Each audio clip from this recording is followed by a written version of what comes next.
예, 반갑습니다. 방금 소개받은 비트컴태의 전진옥입니다. 앞에서 세 분의 이 학계에 계신 교수님, 또 실제 진료를 보시는 의사 선생님 입장에서 이 웰리스케어, 맞춤형 웰리스케어에서 말씀을 해주셨다면, 저는 이 산업체 입장에서 웰리스케어에 대해서 좀 말씀을 드리도록 하겠습니다. 제가 발표드릴 순서는 앞에서 백농민 단장님도 이 슬라이드에 포함이 되어 있던데, 이 맞춤형 웰리스케어가 뭐에 대한 것을 간략하게 살펴보고, 저는 이제 이 여러 가지 기술 가운데 크라우드 컴퓨팅에 대해서 좀 관련돼서 말씀을 드리고자 합니다. 그 이유는 사실 앞에서 이 유성국 교수님 말씀하신 것은 이제 우리가 이 여러 가지 형체의 이제 생체 신호를 측정한다 그러면 이 IoT 기술을 통해서 이것을 센싱을 통해서 측정을 하는 것이 IoT 기술이고, 이것을 잘 데이터들을 메저링해서 저장하고, 이것이 이제 빅데이터를 분석하고 요새 나오는 이제 AI 이걸 통해서 이제 처방을 낸다든지 이럴 때 가장 이제 근간이 되는 것이 정보를 잘 저장하고 관리해야 되지 않겠나, 이런 측면에서 크라우드 컴퓨팅에 대해서 이 맞춤 웰리스와 관련된 부분들을 왜 필요한가에 대해서 말씀을 드리고자 합니다. 근데 현실적으로 산업적으로 왜 이것이 그러면 이렇게 중요하고 꼭 필요한데 왜 활성화가 안 되느냐, 이걸 산업적인 측면에서 법 제도적인 측면, 기술적인 측면, 그 다음에 산업적인 측면 잠깐 살펴보고 국내 현황에 대해서 살펴보는 순서로 하겠습니다. 이것은 아마 백농민 단장님께서도 슬라이드에서 앞에서 말씀을 하셨기 때문에 그냥 넘어가도록 하겠습니다. 여기에 보시면 웰리스케어라는 것이 우리가 예방 차원에서부터 사후 관리까지 여러 가지 이제 범위를 굉장히 기존의 의료라는 보다 굉장히 광범위한 스펙트럼에서 진행이 된다, 이렇게 있고, 의료 환경의 변화라는 측면에서 보면 여기 잘 아시는 대로 이제 의료기관 내에 있던 것이 이제 일상생활도 공간적인 확대가 되고, 또 서비스가 다양화되고, 또 그다음에 소비자가 확대되고, 시간적으로 확대되고, 공급자가 확대되는 이런 형태로 이제 변해간다라는 거죠. 그래서 여기 지금 보면 여기 앞에 분당 서울대병원인데, 이게 아마 보면 웰리스케어 같으면 이제 앞으로는 아마 지금 애플이 과거에 과연 삼성전자하고 휴대폰 사업의 경쟁자가 될 거라고 아무도 예상 못했듯이, 저는 아마 방송국 KBS, MBC나 또는 이 SK텔레콤이나 KT 이런 데들이 어쩌면 의료기관과 경쟁해서 이런 맞춤 의료에 대한, 물론 최종적인 결정은 의사 선생님들이 하고 의료진이 하겠습니다만은 서비스 경쟁을 하는 그런 시대도 오지 않을까, 이렇게 생각을 합니다. 이것은 이제 디지털 헬스케어 생태계에 대해서 이 자료도 앞에 여러분들 잘 아실 것으로 생각됩니다. 어쨌든 유전체 정보, 그 다음에 우리의 의료 정보, EMR을 통한 의료 정보, 그 다음에 일상생활의 데이터 로그 정보를 분석하고 해서 맞춤형 진단을 하는 이런 형태의 생태계가 구성이 되어 있다, 이렇게 보시면 되겠고요. 웰리스케어에 대해서 간략하게 말씀드렸고, 이제 제가 이제 크라우드 컴퓨팅은 여기에 잘 아시는 분도 계시겠습니다만은, 어쨌거나 이제 IT 기술 가운데, 제가 여러 기술 가운데 크라우드 컴퓨팅의 중요한 것은 데이터적인 측면에서 보면 언제 어디서나 편리하게 필요에 따라서, 물론 여기에서 이제 크라우드 컴퓨팅은 단순히 데이터뿐만이 아니고 네트워크나 또 서버, 데이터뿐만 아니고 어플리케이션 소프트웨어까지 다양한 형태로 이렇게 서비스 연결해서 사용할 수 있는 모델이라고 이제 정의를 하고 있는데, 그것을 IaaS, PaaS, SaaS 이렇게 계층적으로 구분하고 있죠. 그리고 이제 서비스 모델도 이렇게 다양하게 되어 있는데, 저는 여러 가지 가운데서 이제 데이터적인 관점을 중심으로 오늘 말씀을 드리고자 합니다. 이 크라우드 컴퓨팅에 대한 기대 효과는 많은 이제 전문적인 기술이나 또는 여러 가지 인프라가 갖춰지지 않더라도 사업자들을 통해서 이러한 기대 효과를 통해서 이 크라우드 컴퓨팅을 아주 고도의 기술이나 또 서비스들을 이 사업자들이 쉽게 활용할 수 있는 형태로 제공을 하고 있는 것이 이제 장점이라고 이렇게 이야기를 하고 있습니다. 여러분들 잘 아시는 대로 이제 프레시전 메디슨, 이게 정밀 의료 가운데서 현재 4차 산업혁명이라고 하는 것이 모든 산업에 이제 확산이 되고 있는데, 모든 분들이 공통적으로 이야기하는 것이 그 4차 산업혁명의 중심은 모든 것이 이제 데이터를 근간으로 해서 분석하고 그걸 토대로 우리가 미래를 예측하고 또 진단하고 하는 것이 이제 중요하다, 이렇게 이야기를 하고 있습니다. 그런 측면에서 지능정보 기술의 근간이 되는 이제 데이터도 의료적인 측면에서 그것이 프레시전 메디슨이라고 이렇게 되고 있는데, 이것이 이제 그 맞춤형 건강관리 서비스 개념들에서 보면 이러한 다양한 형태, 여기에도 보면 우리 이 안선주 교님이 있는 이제 국가 표준 코디네이터실에서 정의한 데를 보면 개인 건강관리 기기, 개인 건강 기록, 의료기기 및 전자건강 기록의 측정 정보와 치료 진단 등 관리 정보를 결합해서 개인화된 맞춤형 질병 예방 및 건강 증진 서비스를 제공하는 것이 이제 이 건강관리 서비스 개념도라고 이야기했습니다. 그 건강에는 여러 가지 형태, 우리가 일상생활 또는 유전체 정보, 그리고 진료 정보를 하는 EMR 정보, 이런 것들을, 모든 것들을 종합해서 우리에게 가장 적합한 형태로 서비스를 제공하는 것이 이제 건강관리 서비스의 개념도가 아닌가 이렇게 생각이 됩니다. 앞에서 잠깐 말씀드린 대로 그 헬스케어의 프로덕트 서비스 시스템 같으면 이제 데이터를 수집하고 저장 분석하고 가치를 창작하고 최적화를 하는데, 여기에 이제 보면 데이터를 수집하는 것이 앞에서 잠깐 말씀드린 대로 IoT를 기반한 여러 가지 형태의 웨어러블 디바이스를 통해서 우리가 라이프 로그를 데이터를 수집을 하고, 이것을 이제 클라우드나 이런 이제 이 빅데이터를 통해서 저장하고 분석한다면 그 다음에 이제 인공지능을 통해서 가치를 창출하고 최적화하는 이런 형태로 이제 서비스가 제공이 될 거다 이렇게 생각이 됩니다. 이것은 이제 앞에 여러분들도 잘 아시는 부분이실 거고, 그래서 이제 그러면 산업적인 측면에서 왜 이런 부분들이 잘 활성화되지 않고 있느냐, 이런 부분을 중점적으로 말씀을 드리도록 하겠습니다.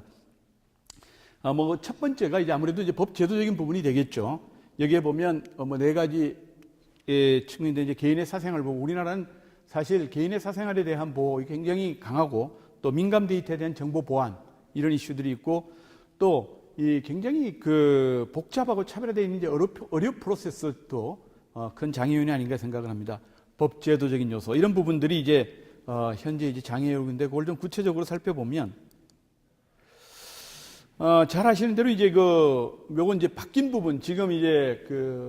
8월 6일부터, 원래 8월 6일부터 이제 바뀌었죠. 근데 이제까지 보면 의료법 제23조에 보면 모든 우리 전자 의무 기록은 병원 내, 의료기관 내에 보관하게 돼 있는 거죠. 그래서 사실 저는 생각을 해봅니다. 이게 분당 서울대병원이 아마 미국 이외에는 힘스의 레벨 7, 전 세계에서 가장 높은 수준의 의료정보 시스템을 구축하고 있다. 분당 서울대병원뿐만 아니라 많은 우리나라 병원들이 사실 의료기관 내에서는 굉장히 앞서 있는 의료정보 시스템이라고 구축이 되어 있다고 생각이 드는데, 의료기관을 벗어나면 저는 아날로그 사항이 아닌가 싶습니다. 의료기관 간에 지금 진료정보 교류에 대한 사업도 아까 유성 박사님 이야기를 해주시고 굉장히 국가적으로 이제 많은 노력을 하고 있습니다만, 현재적으로 보면 이 의료기관을 벗어난 데에서 정보 교류라는 것은 굉장히 아직까지 먼 부분이 아닌가 싶습니다. 그래서 시임리스한 의료라고 하지만 실제 의사 선생님이 진료를 보고 그 다음에 보기 전까지는 그 데이터가 사실 쭉 이어지는 데이터들이 없이 환자의 어떤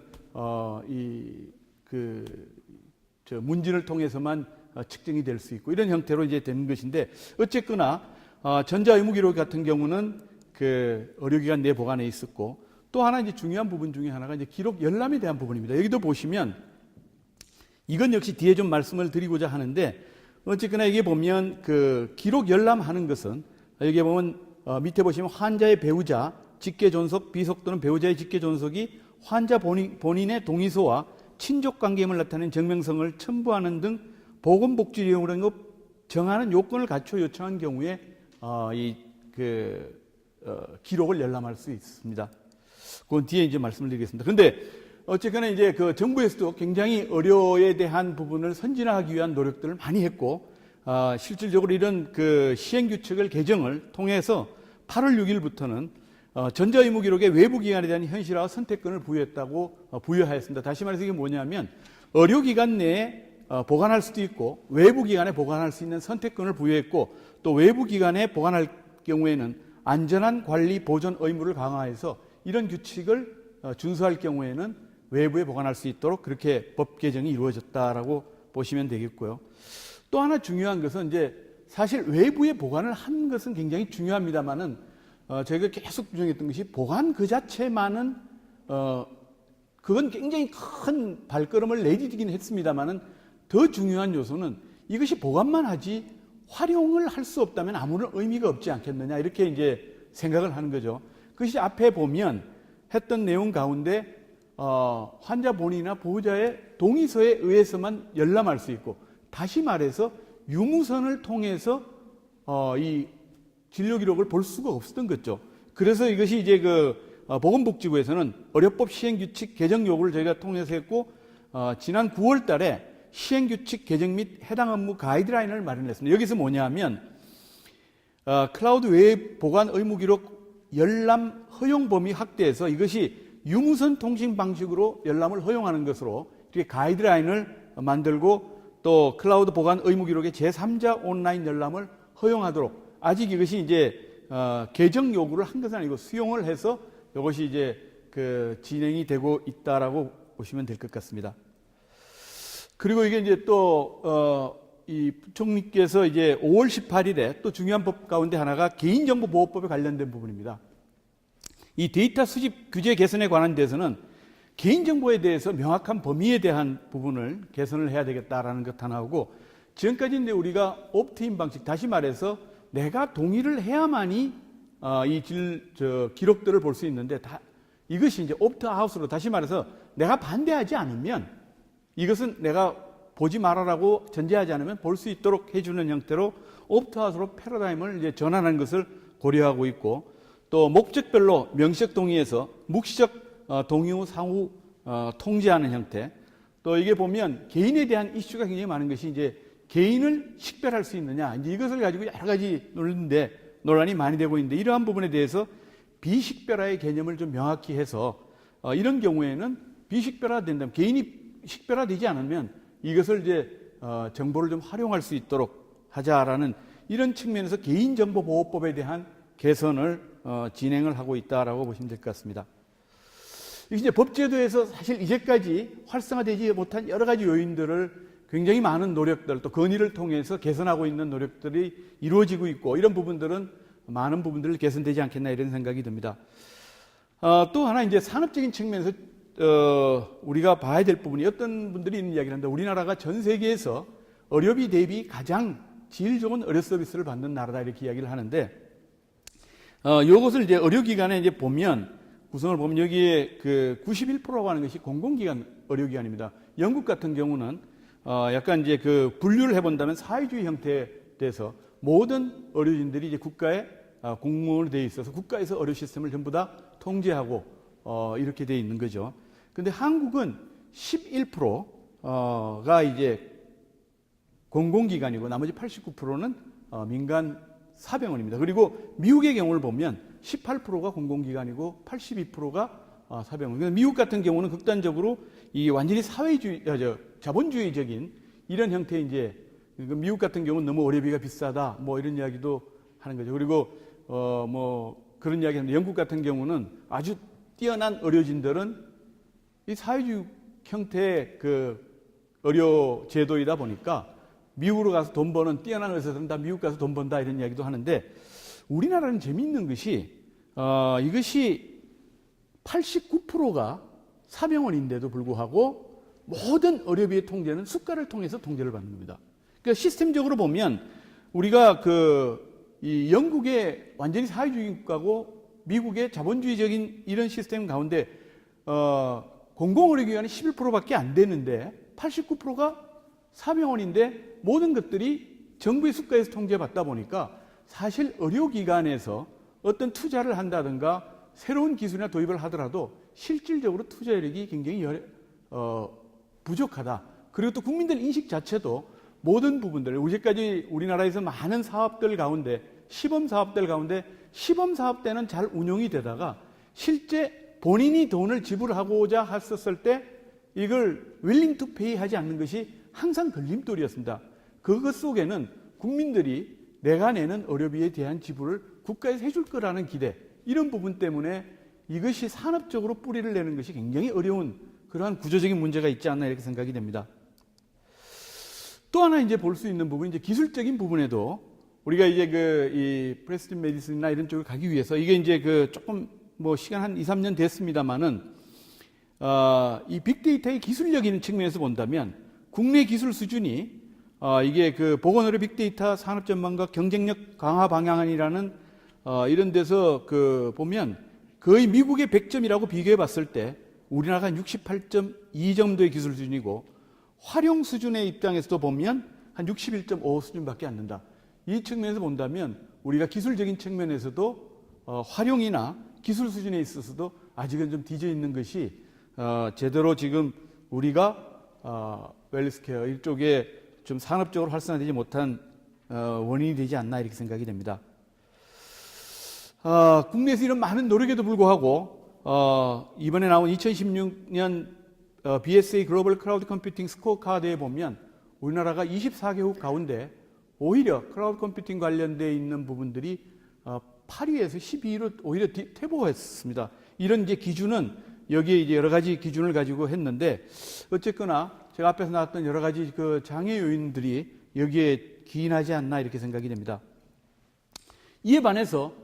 미국이나 일본 같은 경우에 보면 미국은 프랙티스 퓨전 같은 인사이트 서비스 같은 경우 2014년 5월부터 이런 이제 서비스를 론칭을 했는데 여기 같은 경우는 뭐 8,100만 명 이상의 환자의 기록을 보유하고 11만 명 이상의 의사 선생님들이 이런 데이터들을 공유할 수 있고 이걸 통해서 이 그 통계를 무료로 공개해서 활용할 수 있는 이런 형태의 이제 시스템이 구축되어 있고 우리가 상당히 보수적이라고 바라보고 있는 일본에조차도 일본의 이제 후지츠 같은 경우에 일본은 이제 그 개호 서비스가 발달되어 있지 않습니까? 재택 진료 지원 같은 데도 SaaS 서비스를 통해 가지고 여러 가지 어플리케이션을 클라우드의 데이터에 저장하고 어플리케이션을 클라우드에 올려서 방문하는 과정에서 진료 데이터를 다운받고 어플리케이션을 다운받아가지고 진료를 하고 이 데이터가 저장이 될 수 있는 이런 형태로 서비스가 되고 있다라고 이 선진국들은 굉장히 적극적으로 이런 사업들을 이제 확장해 나가고 있지 않나 이렇게 생각이 됩니다.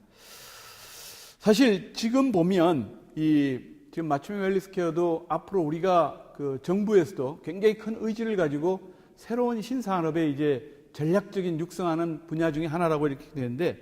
실제 미국의 경우에 보면 투자된 스타트업의 40%가 거의 돈이 이제 펀드가 디지털 헬스케어에 투자되고 뭐 최근에 잘 아시겠습니다만은 우버를 개발했던 개발팀들이 왕진 서비스를 하는 이런 쪽의 개발을 통해서 실질적으로 이제 투자도 받고 사업들을 이제 전개를 하고 있는데 우리는 본다면 의료 쪽에 본다면 저는 여러 가지 사업들이 한 5개 정도 있다라고 봅니다.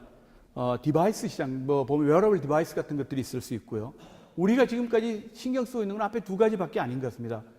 두 번째 이제 솔루션 같은 경우 뭐 EMR 여러 가지 뭐 팍스 이런 등등의 솔루션 가지고 우리가 이제까지 사업을 했는데 사실은